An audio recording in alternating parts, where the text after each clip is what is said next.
ખોદવાથી આપણાને કેટલો લાભ થાય છે એ આપણે પહેલા જોવાનું છે. તું લાભની વાત કરે છે? હું તો લાભના ઢગલાની વાત કરું છું. જો ગણાવ, નહેર બનશે તો સરકારમાંથી પૈસા મળશે. કેટલા? બા, મેં બધી તપાસ કરી નાખી છે. 60-40 નો હિસાબ છે. ને જ્યારે નહેર બની જાય ને ત્યારે સરકારે 40% પંચાયતમાં જમા કરી નાખશે. બીજું કે નર્મદા બાજુમાંથી જ નીકળે છે. ખાલી 6 કિલોમીટર જ આ બાજુ વાળવાની છે. રસ્તો ટૂંકો છે એટલે ખર્ચ પણ ઓછો થશે. અચ્છા,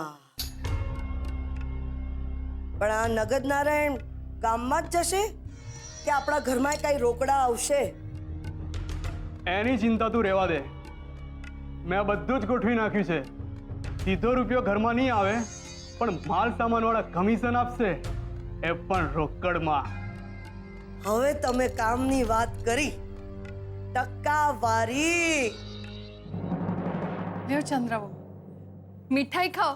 જ્યાં કામની વાત શરૂ કરીએ ત્યાં મારા પરમ પૂજ્ય સાસુમાં ટપકી પડે. મારી લક્ષ્મીના લગ્નના સમાચારની મીઠાઈ તો ખાવી જ પડે ને.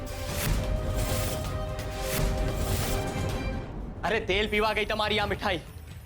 હજી લક્ષ્મીના લગ્નની તારીખના કોઈ ઠામ ઠેકાણા નથી પડ્યા અને આ આખા ગામમાં મીઠાઈ વેચવા નીકળી પડ્યા. તમે છે ને એક કામ કરો, આખા ગામમાં જાઓ ને જઈને છે ને બધાને મીઠાઈ ખવડાવો, તો તમને છે ને આમ રાહત થશે. જાઓ. રાહત તો થાય જ ને ભાઈ. આયખાની છેલ્લી જવાબદારી છે મારી લક્ષ્મી.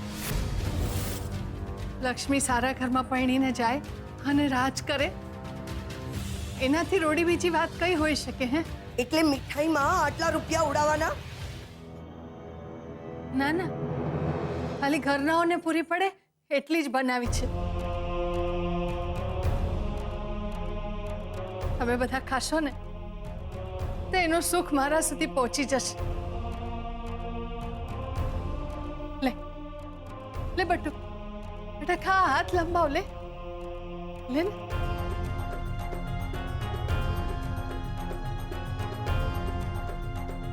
બકુલ તું એ ખા.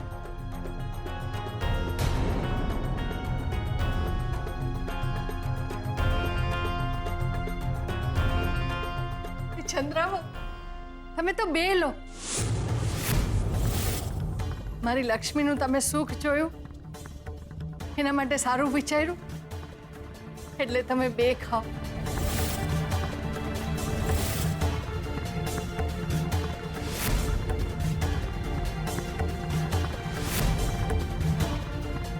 હું આવી હો.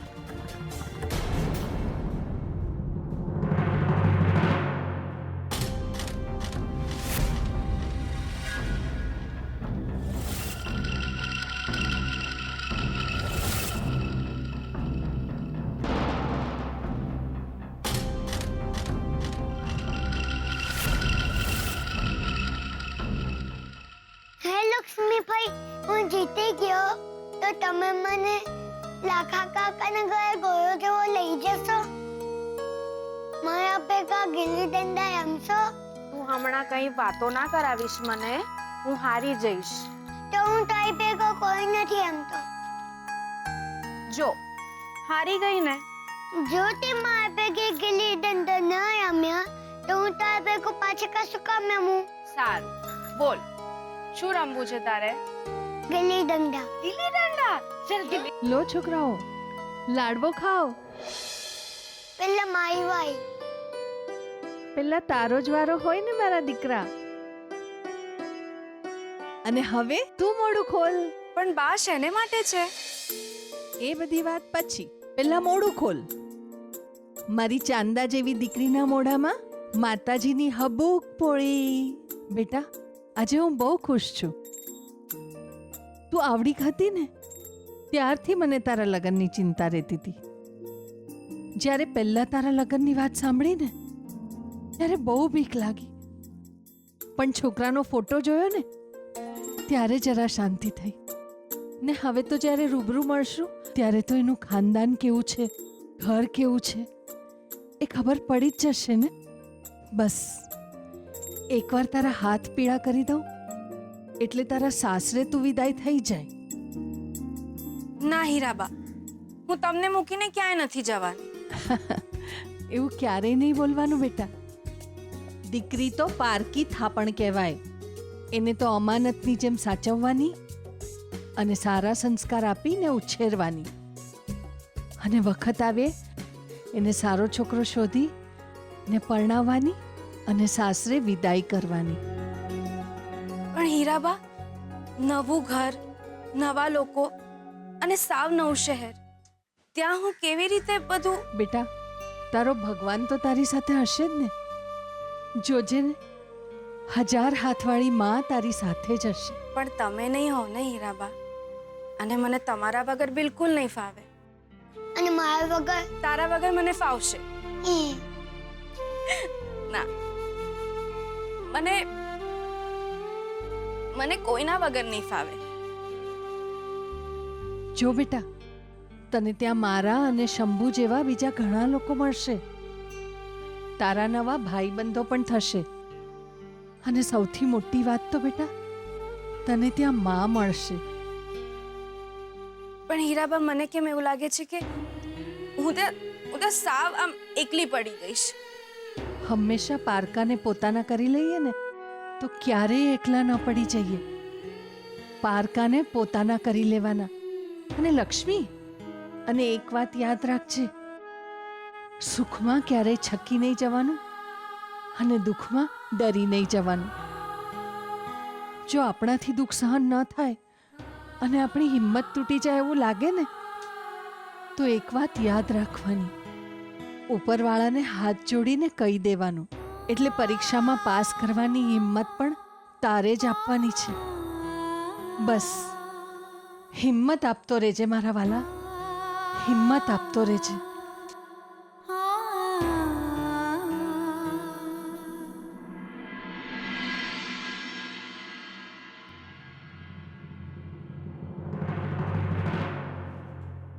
ક્યાં હતી શ્રુતિ? હું તને પૂછું છું, ક્યાં હતી અત્યાર સુધી? કોલેજમાં હતી. અત્યાર સુધી? હા, એક પ્રોજેક્ટ હતો, એના પર વર્ક કરતા હતા. કેમ, તને શું લાગ્યું હું મૂવી જોવા ગઈ હતી? But sorry to say mummy, મારે મૂવી જોવા જવું હોત ને તો હું ગઈ હોત અને તમને ખબર બી ના પડી. જોયું આ કેટલું સામે બોલે છે? તું ખોટા સવાલો કરે છે એનું કઈ નહીં. અરે એને કહ્યું કે કોલેજ ગઈ હતી તો કોલેજ ગઈ હતી. એમાં અત્યાર સુધી આટલી વાર મોડું કેમ થયું, શું કામ થયું, એ બધાનો શોર. કૈલાશ, પ્લીઝ તમે એને બહુ મોઢે ના ચડાવો. પ્રેમ, વિશ્વાસ બધું રાખીને જોઈ લીધું ને? શું આવ્યું પરિણામ? સામે બોલતી થઈ ગઈ છે. ચોક્કસ આજની પેઢી પર જેટલી શંકા કરશો ને તો એ તમારા મનમાંથી શંકા કાઢશે નહીં, એને વધારવાનું કામ કરશે. સારું એ છે કે એના પર વિશ્વાસ રાખ અને પ્રેમથી વર્ત. જો કલ્પના, સંતાનો જેમ જેમ મોટા થાય તેમ તેમ એમના પ્રત્યેનું આપણું વલણ પણ બદલવું જોઈએ. ઠીક છે, હું મારું વર્તન બદલીશ.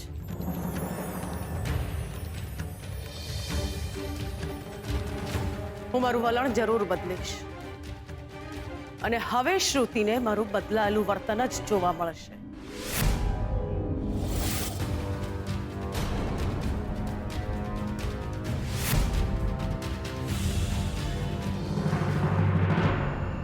લગ્નની ખોટી વાતને આ ડોકરી ખરેખર સાચી માની ગઈ છે. હા, આખા ગામમાં દંડેરો પીટવાનું શરૂ કરી દીધું છે એણે. બા, વાત બગડી ન જાય. હા,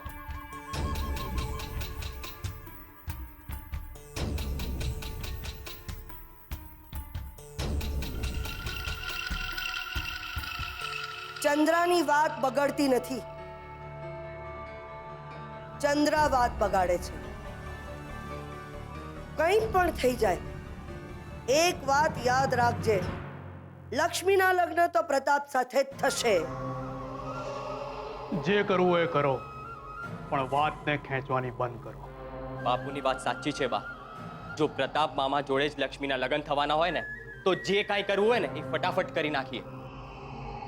વખત આવવા દે. બા, એક વાત કહું, ખોટું ના લગાડતા. મહેલ જ્યારે કાગળનો બનેલો હોય ને એને તોડવા માટે બુલડોઝરની જરૂર નથી પડતી. બસ અમસ્તી હવા જ એના માટે કાફી છે. સાચી વાત.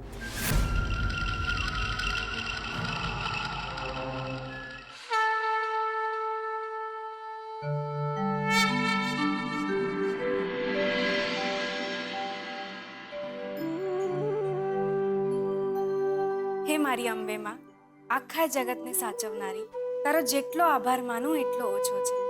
આખી દુનિયામાંથી સમય કાઢીને તે મારા માટે સારું કર્યું. એને માટે હું તારી ખૂબ ખૂબ આભારી છું. હીરાબા જેવું કવચ આપીને તે મારા અડધા દુઃખો લઈ લીધા અને જ્યારે મુખ્ય નિર્ણય કરવાનો વારો આવ્યો એટલે કે લગ્નનો, ત્યારે તે મારા માટે રાજકુમારને મોકલ્યો. અંબે માં, હું તારી ખૂબ ખૂબ આભારી છું. સતત એક વાતનો ડર લાગ્યા કરે છે. આખું એ નવું ગામ, આખી નવી દુનિયા, નવા લોકો, એમાં હું એકલી રહી શકીશ ને? બોલ ને માં, હું ત્યાં એકલી રહી શકીશ ને, જ્યાં મને વાલ કરવા માટે હીરાબા પણ નહીં હોય, રસોડામાં મારી મદદ કરવા માટે છબીલીઓ પણ નહીં હોય, અને ઘરગથ્થા કે ગિલ્લી દંડા રમવા માટે શંભૂડો પણ નહીં હોય. માં, મારી બસ બે જ પ્રાર્થના છે તારી પાસે. એક તો હીરાબાને શક્તિ આપજે મારા વગર જીવવાની, અને મને શક્તિ આપજે પેલા ઘરે બધાને સાચવી લેવાની. અને બીજી પ્રાર્થના એ છે કે હીરાબાને જ્યારે પણ મારી જરૂર પડે ત્યારે માં મને એક અણસાર આપજે, જેથી હું દોડીને એમની પાસે જઈ શકું.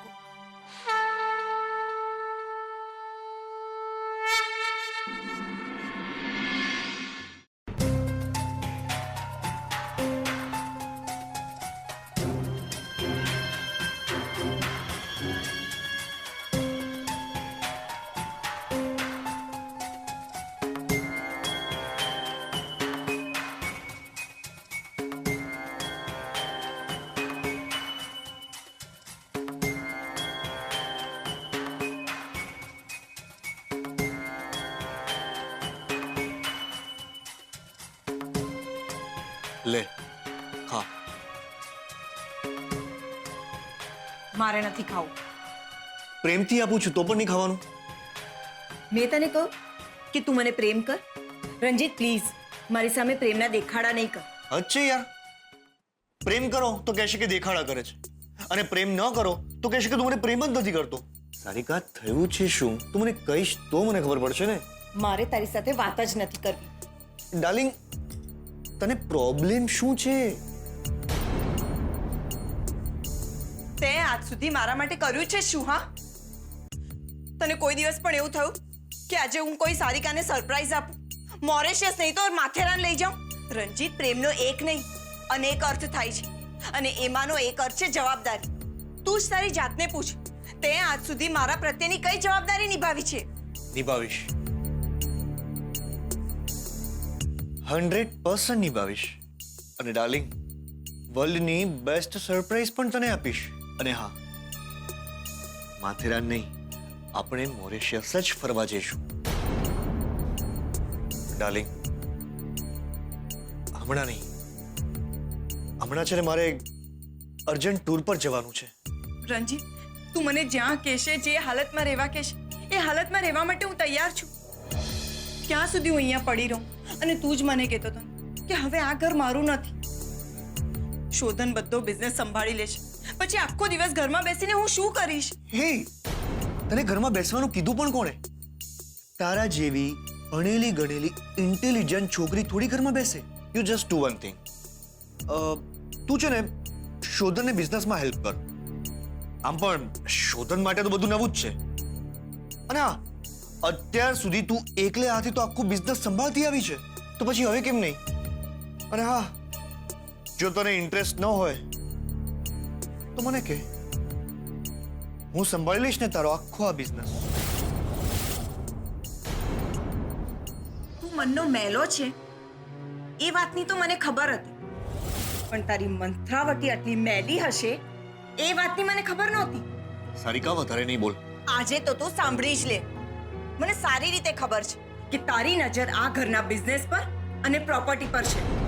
બધું ખાઈ જવું છે, પોતે મહેનત નથી કરવી અને બીજાની મહેનતનું પણ પચાઈ પાડવું છે. સારિકા, બસ, અવાજ મોટો કરવાથી હકીકત બદલાઈ નહીં જાય.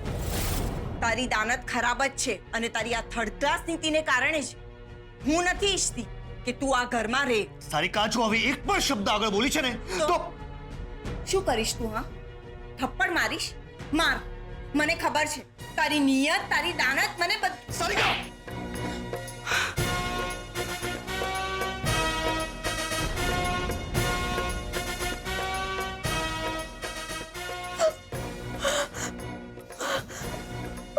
શું કહેતી હતી તું? તું જેમ કહીશ એમ હું જીવી લઈશ. હા, તો સાંભળ, કાન ખોલીને સાંભળ. મારે એશો આરામથી જીવવું છે. કઈ રીતે? એશો આરામથી. ને એના માટે તારે મને તમારા બિઝનેસમાં જોઈન કરવો જ પડશે. ને તું શું, તારો બાપ પણ મને જોઈન કરશે. અને જો નહીં કરે ને તો આમ જ છતાં પતિએ વિધવાની જેમ, એકલી અટૂલી, અબળા નારીની જેમ.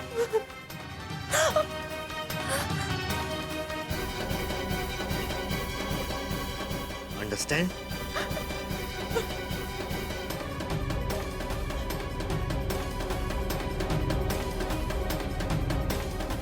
You better understand.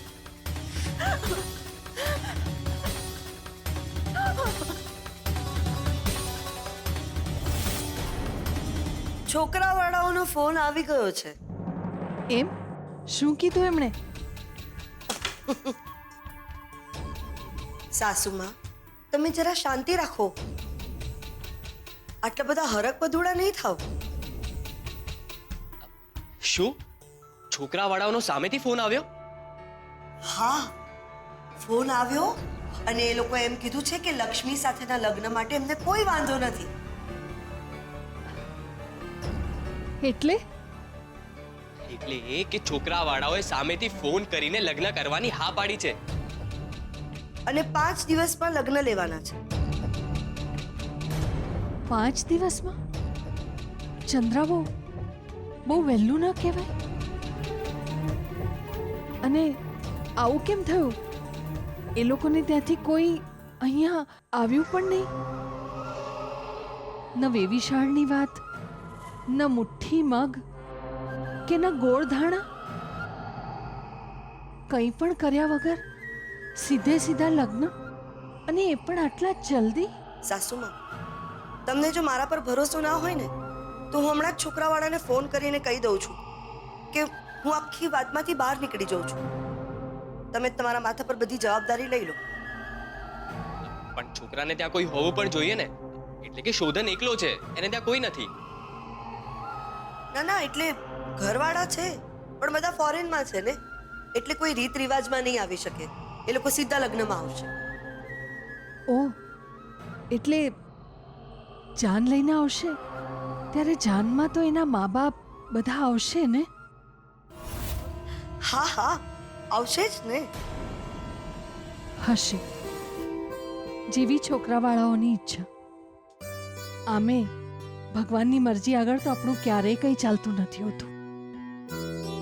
અને આપણે શું કરી શકવાના બીજું? બટુ બેટા, પહોંચી તો વળાશે ને? હા હીરામાં, તમે ચિંતા ના કરશો. કેમ સાસુમાં, તમને મારા પર ભરોસો નથી? ના ચંદ્રબહુ, એવું કંઈ નથી.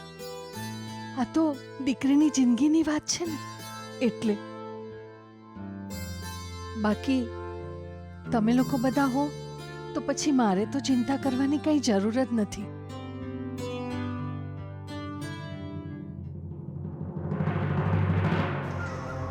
હાશ, સાસુમાં ગયા. બાકી મને એમ કે 2 મિનિટમાં એ તો